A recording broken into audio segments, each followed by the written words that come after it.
You are listening to the Million Dollar Coach Business Podcast with Amanda Karlstad, episode number 257. Welcome to the Million Dollar Coach Business Podcast, a show for coaches who are ready to up-level their business and take their impact, leadership, and results to $1 million level and beyond. If you're ready to break through your limitations and start taking powerful action and become the seven-figure version of you that your business needs in order to grow, scale, and thrive, this show is for you. I'm your host, Amanda Karlstad, master coach, high-level business mentor and advisor, master intuitive, and business growth and scaling expert. Let's get down to business. Hello and welcome, everyone. Welcome to today's show. So good to have you here. Today, I want to talk to you all about the core business pillars that you must be thinking about, and more importantly, working on and creating in your business in order to scale to that $1 million level and beyond. And I will tell you that so much of this is the core of all of my work with clients. And I wanted to share with you a training that I delivered to my high-level mastermind, my $1 million mastermind, with clients who are at that multiple six, and even seven-figure level, who are all working to take things to the next level. And so you'll hear in this episode what those core pillars are and what they might look like for you, and also what are those things that you must be thinking about and, like I said, working on in your business. So this is a really powerful episode. It is full of really tangible strategy for you. So if your goal is to take things to the next level in your business and you're wondering, how do I do that? Or what should be my next step? What should I be focusing on? What should I be doing? I really believe this episode is going to serve you. And I will tell you that no matter what type of niche you serve, no matter what type of business model you have, no matter how you deliver your programs, all of these pillars at some point will be needing to be worked on in your business and have to be considered and have to be a part of your overall strategy. So this is a really important episode for you to really take in. I invite you to do that. I invite you to really look at where you might have the biggest opportunities, where you might have those biggest gaps right now, and really start to think about how you can implement these core pillars in your business. And of course, if you would love our help in helping to install this into your business and really take things to the next level, I want to invite you to join us. We are coming up on Q4, and it's an important time of year. And I really think that the work that you do now is going to set you up for next year. So if you are really desiring to go to the next level, if you really do want to create a real seven-figure business, then I want to invite you into my $1 Million Mastermind. This is my high-level mastermind for coaches who are at that multiple six, seven-figure level, who are all working on taking things to the next level. It's an amazing group of clients. It's an amazing group of support. There's a ton of training. There's a ton of resources available. And I just want to say you don't have to do this alone. Building a business to $1 million is extraordinary. And in order to do that, you need extraordinary support. So with that, we're going to link up in the show notes. There is a link to the application where you can also set up a call as well. And we can have a conversation and determine whether or not you're a fit and we're a fit for you. So go ahead, go to the show notes, click on the link, fill out the short application, and I can't wait to see you there.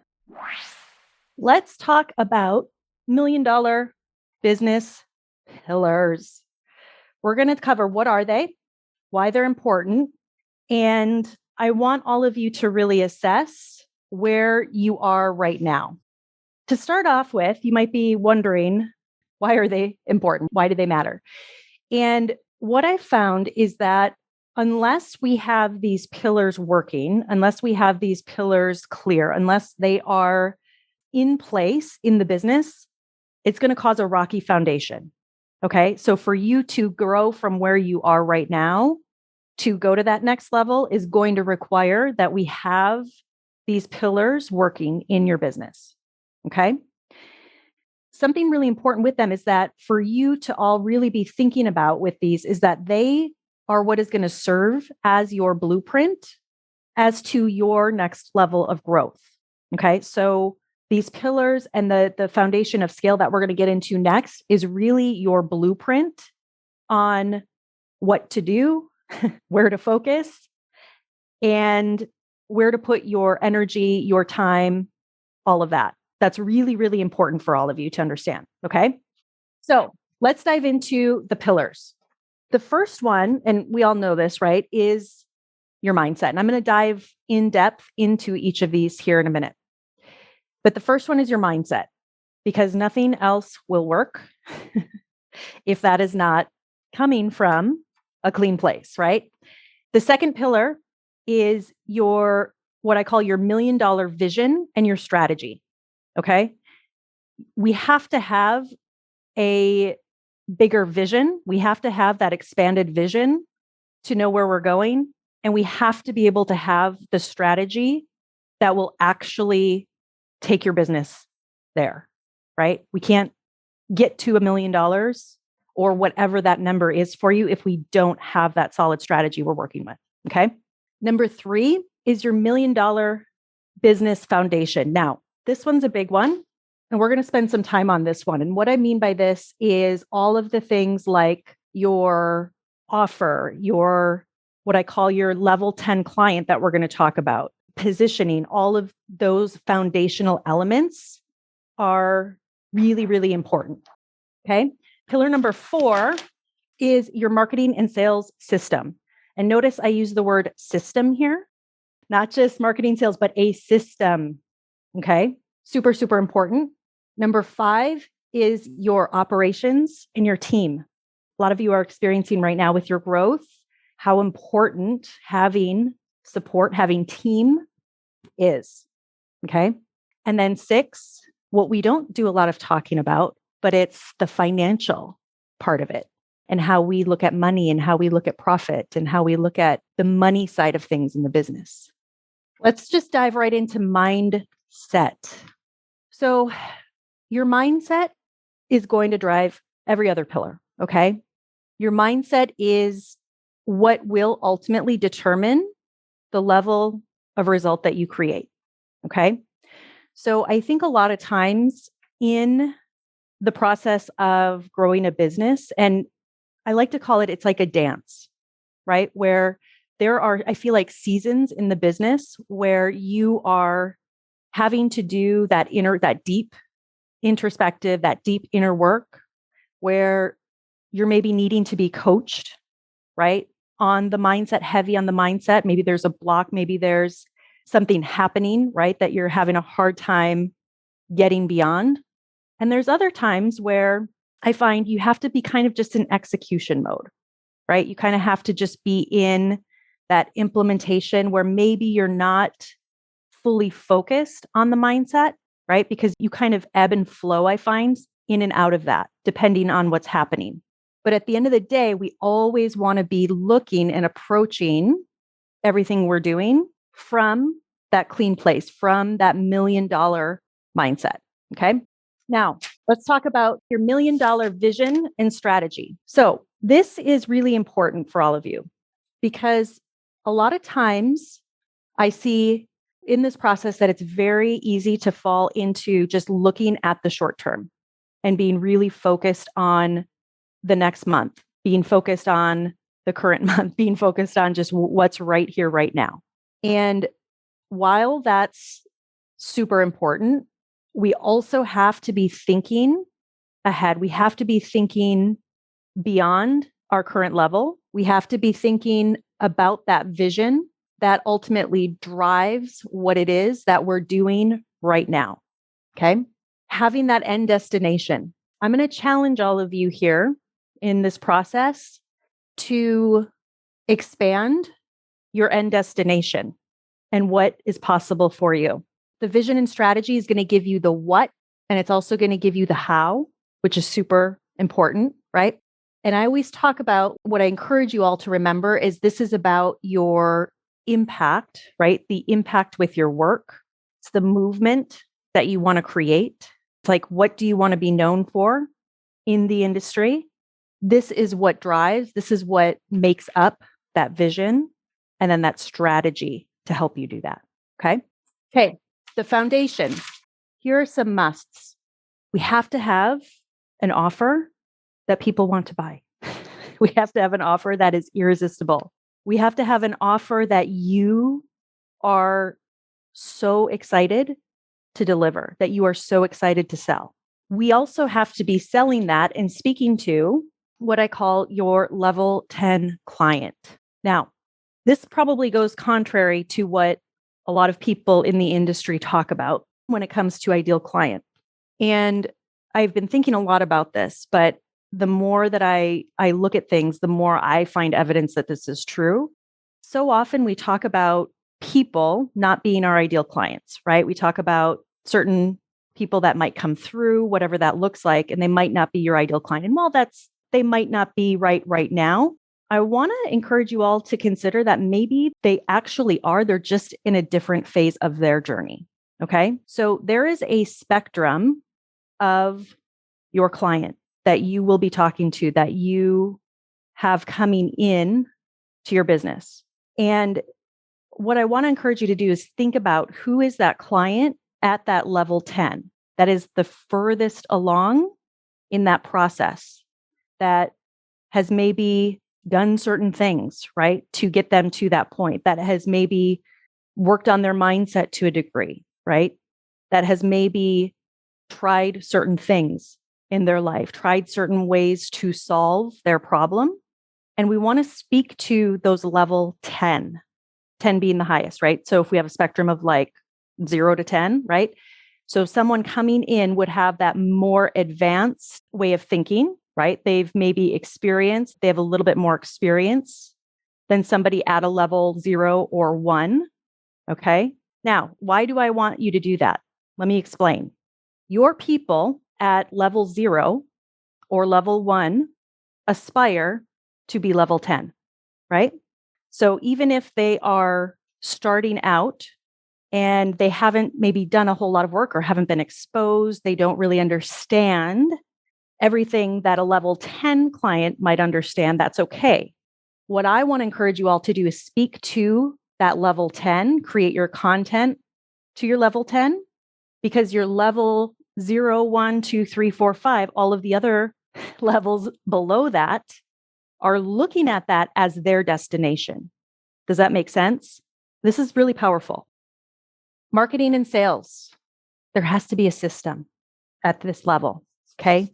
This goes beyond what got you to 100K, usually, right? What got you to that first 6 figures, to grow beyond, to get to, $1 million, 84,000 a month, 100K months. There's a system happening. So we have to look at, how are you generating clients? What does that really look like? How are you converting those clients? Because the other piece here, it's not just the marketing and driving people, but it's also, how is that conversion happening? And is that at a level that's working? Okay. Looking at your marketing, is the marketing effective? What are the traffic sources that we're using? Is that where those level 10 clients are? Are we speaking to those level 10? Are we clear on what those sources are? And then also the nurturing that happens as people come into your business. Okay. So all of these pillars, I want you to think of them as the ecosystem that makes up your business, right? The different pieces that come together that support you, that support your business. Let's talk about your $1 million operations and team. Your operations and team become more and more important as you grow. So what systems are you using? What is the process when somebody enrolls in your program? What happens, right? What is the software that you're using? Like, you can get away with not thinking a whole lot about that. The first 100,000, probably up to 200, 250,000. But beyond that, you really have to start thinking about, what is the system? What is the process? do the systems that I have right now support the level of growth that I'm really after, right? Also, your team, right? You might start out with having somebody that is, part-time, or maybe paying a contractor to do a project here and there. As you grow, you want to start to establish more of a team, more of that. I like to think of it as kind of that right-hand person that you can rely on, that can help take some of the tasks that we need you to be focused on, those $1,000 an hour, $10,000 an hour tasks. And I would really look at that for yourself. Are you really spending your time in that level of task, or is it being spent in these $10 an hour tasks? That's something we have to look at. Okay. And then your finances. Okay. This is really, really important. There are phases in your business that you will go through. And there's really two, I think, distinct phases that a business is always going to be in. So you're always going to be in either a growth mode in your business, or what I would call like a profit mode in your business. Okay. Now, the difference between the two is that when you're in growth mode, you're growing, right? You are probably heavily marketing. You are probably installing new things from a marketing perspective in your business, maybe working on your sales process, right? Like you're growing your program. Okay. That's being in growth mode. Profit mode are those times where, because as your business grows, there will be times where it's almost like those stabilizing times, right? So you may experience a high level of growth. Then you may move into more of a profit mode where you're stabilizing, where you're probably going back. You are getting systems in place. You're probably getting new processes implemented. You're probably at a point where you're actually taking a little bit more profit, right? So it's just important to know like where you're at. And both are needed and both are great, but both serve different purposes in your business. Okay. Now, within your finances, there's also, I would encourage all of you to be looking at your cash, be looking at your money in a couple of different ways. So you want to be, as the steward of your business, as the steward of the CFO, the CEO, all of the hats that you're playing, you want to be looking at what is from a cash generated perspective, right? So that's essentially your sales. And you can look at those on different increments. You can look at those, on annual basis, monthly basis, weekly basis, whatever that is, right? But there's what's called cash generated, which is essentially your sales. There's your cash collected, which is the cash that you've received. And then there's also your cash that's outstanding, right? So like if you have payment plans, those sorts of things, all of that is outstanding. And so it's important to look at that in your business so that you can make smart decisions about your business, so that you can make smart decisions about where you want to take things next. And what's really important here is you have to separate the emotion from the money. And I would encourage you to establish a habit of looking at the money on a consistent basis. Thank you for listening to this episode of the Million Dollar Coach Business Podcast. If you're ready to step into the $1 million version of yourself and scale your business to 6, multi-6, or 7 figures and beyond, go to amandakarlstadcoaching.com.